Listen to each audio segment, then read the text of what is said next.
Hello and welcome to Baltimore. I just want to give a major shout out to Baltimore Climate Tech 2024.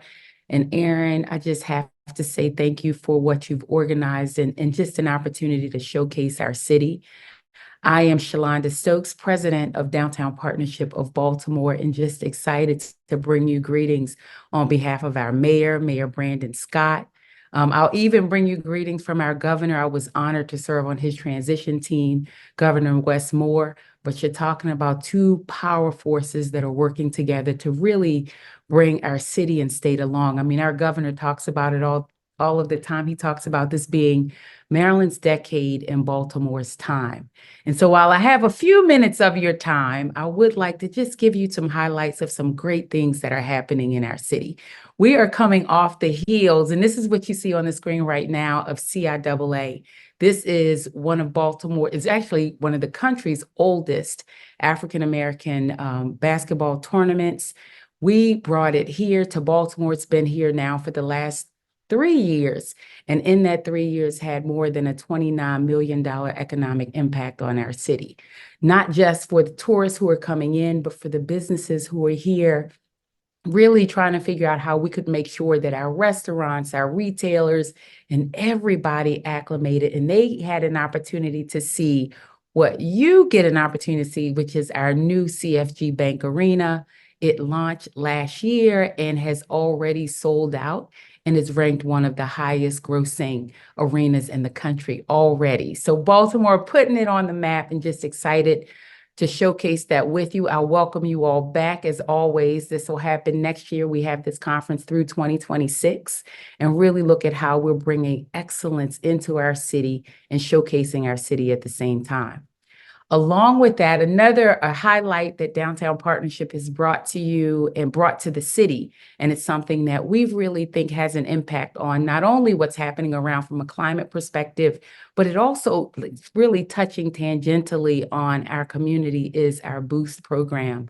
Boost stands for Black Owned and Operated Storefront Tenancy. It was our response post-COVID to figuring out how we work with our local retailers where there was a lot of vacancy, especially in downtowns, but also a lot of need with majority and minority communities, Black and Brown communities, in those businesses, and how we work together to do that and solve it. And so what you see on the screen are pictures of some of our funders who have really come out to showcase how we can support this program. But you also see on the screen an opportunity for our Jewel Harbor Place and a new Boost program that we're going to have, where we'll have some of our boosters there.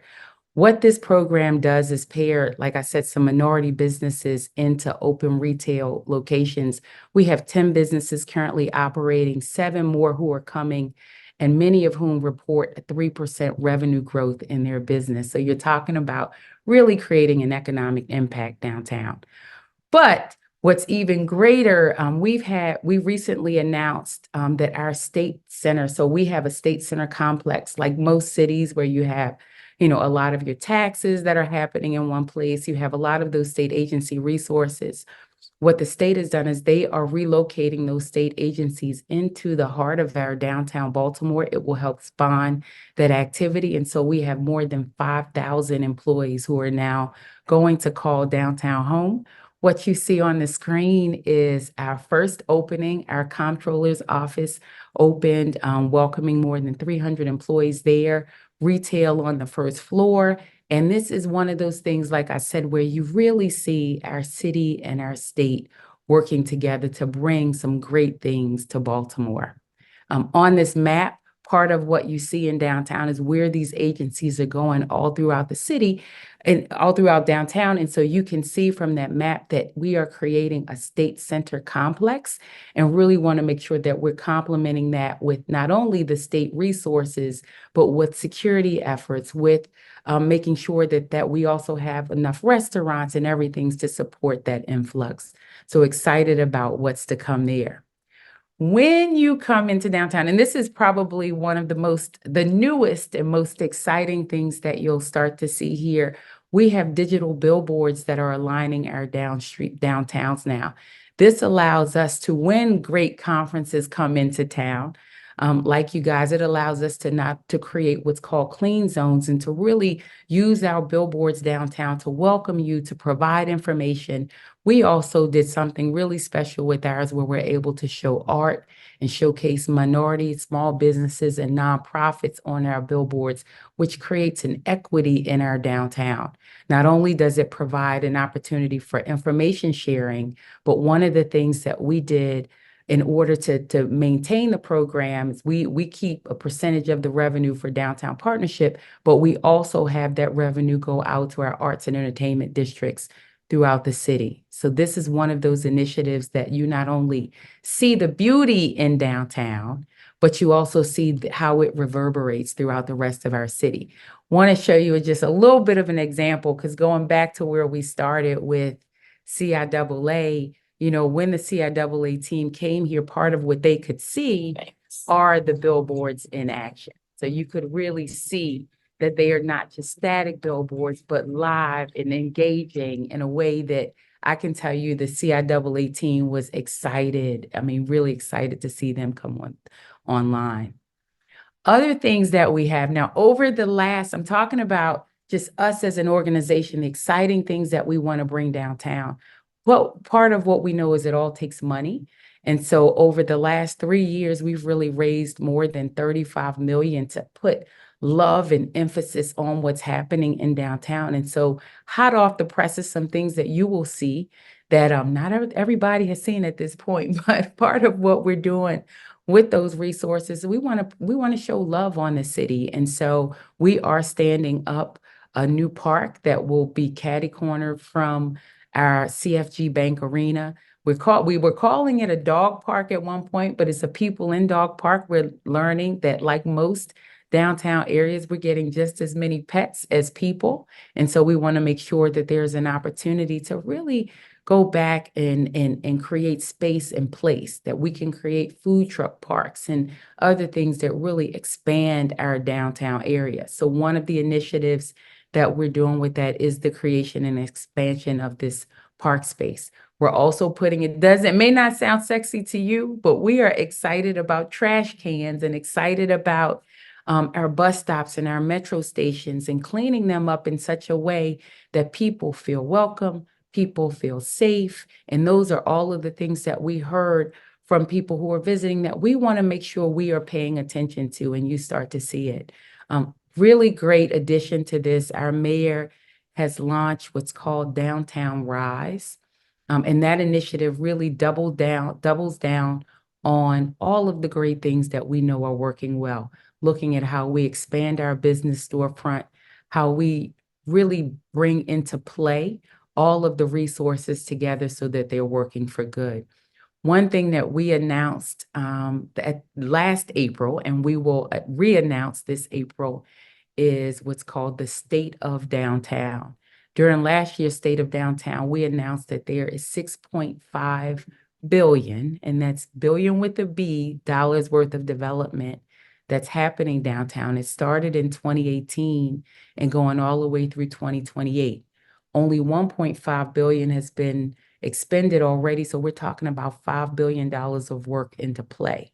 And so what the mayor did with this Downtown Rise is, between now and when all of that money is expended, what are the things that you need to see, that people needed to see, that make them feel and believe that Baltimore is in the midst of this renaissance, and that we're really working together for that good. And that's what Downtown Rise does. And so within the Downtown Rise plan, what you will see, in addition to all of these great things that are happening, are more murals that are going up, making sure that our streets and the stripings, the basic love and maintenance is happening to our street, but that we're also bringing more events and activities in and around downtown in our city. We launched new initiatives, a Charm City Live, and all of those things to really bring emphasis on downtown. And people say, look, I want to be there. But what has been sort of the elephant in the room for them? They say, you know what? Well, I watched the news, or I saw this, and safety. Well, all of our trends show that safety is trending in the right direction. You will see it, our safety has gone down. We've had a more than 30% reduction in crime. For us, we said one is too many. And so really looking at standing up a coordinated a strategic operations center for safety. This is where all of the safety assets in our downtown are working together, from the Baltimore Police to the State Capitol Police. When we talk about all of those state offices that are now coming into downtown, they also come with police officers in their jurisdiction. And so we're looking at how do we layer our police enforcement with all of the other resources around safety that we know, behavioral health, whether it's looking at peace teams and other groups that help work to make sure that we can not only provide enforcement, but provide opportunities for engagement and workforce and all of those things along the way. What we are excited about with the growth of downtown and with the growth of our city overall is there is an equitable and an equity lens to how we are looking at safety and economic development and looking at all of these things working together. So a couple of things I do want to highlight, and as we talk about things that are coming up, our organization has really been instrumental in not only making sure that we create activities and clean and safe and economic development, but giving people a reason to fall in love with the city. And so we want to bring back those things that are nostalgic, like roller skating. And so we have some outdoor roller skating. We want people to be able to make sure they're connecting with the Zen. And so we do some yoga in the parks, and we do all of those types of things in there. We create opportunities for networking with Drinks with DPOB, and we have an annual event that we hope people will attend, lean into, find out how you can. And it's our State of Downtown report. As I mentioned, last year, we announced $6.5 billion worth of development at that event. This year, the number is even greater. I don't know, Aaron, should we tell them, drum roll, what's happening with those numbers, but really looking at how we compare ourselves to other cities, where we're going as a city, how we lock arms with our leadership and bring in amazing people and team members and partners like yourselves to really help take our city to another level. This is an amazing time for us where we have alignment from the government level on down to the grassroots. And we're looking at how do we partner? How do we learn from this? How do we take, conferences like this and elevate and work together in such a meaningful way? And so I'm just honored to have an opportunity to speak with you today, to bring greetings from our city, to bring greetings from our state, to open our, covers and doors so that you can help make us better, because we are in the partnership business. It's in our name. It's what we do. And it's how we look forward to continuing to grow with you. So I just thank you for the opportunity. Oh boy, Shalonda, that was awesome. Thank you so much for that welcome. There's a lot of, What was that? I said a lot. I was trying to say a lot in a little bit of time. No, it's all good. Do you have a few seconds for a couple of questions?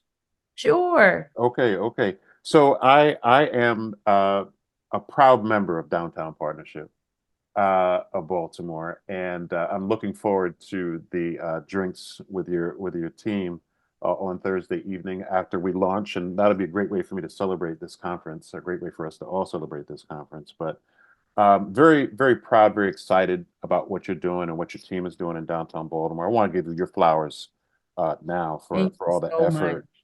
much. We do a lot of 3D digital twins in and around downtown Baltimore, and that has shown proof of how well the team is working. It's clean, it's safe, and the proof is in the pudding. And we do those 3D tours for some arts and culture things that we do separately, but yeah, we've documented a lot of downtown, and we can see where your efforts are shining. So thank you for that.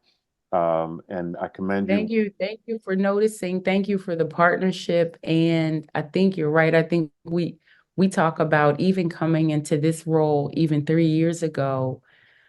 There was no CFG Bank Arena. There was no plans for Harbor Place. There was no new Lexington Market. And so you're right. You see all of those things, even though we know we have a ways to go, you can build on the momentum and look forward to and building in what you're able to showcase in the way that you all display the information. Absolutely, absolutely. And the work that you all do with the youth as well. What would you say is the biggest barrier in front of you right now when it comes to, working with different businesses across the nation, across the globe, and having them be excited about coming into Baltimore? Well, I think that's a loaded question, so to speak. I think that one of the challenges is alignment, right? I think that Baltimore is in a place and Maryland is in a place where we recognize there's been a lot of need in there. And when, if you kind of sparse some things out, it's a little bit hard to get the depth that you need to make that kind of change. And so now getting to a place of aligning around who are we as a city? What are those assets, the eds and meds, that we have to showcase that others don't? How do we ensure that people are hearing beyond sort of any of the negative media, getting this new narrative out so that we aren't marred by some of those things has been some of the biggest barriers. But it's also created some of the greatest opportunity because when people come and they see it and they experience Baltimore, it is so refreshing for them that I think that also helps amplify the message in a positive way.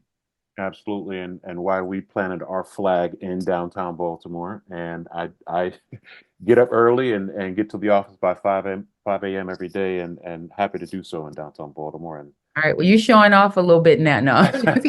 and happy to get out and walk around, at lunch, walk around the Inner Harbor. So it's a really nice place, and I commend you for what you're doing, and thank you for your Thank time, thank you for your subject matter expertise, your thought leadership, and everything that you're doing to bring love and peace to our world. So I appreciate that.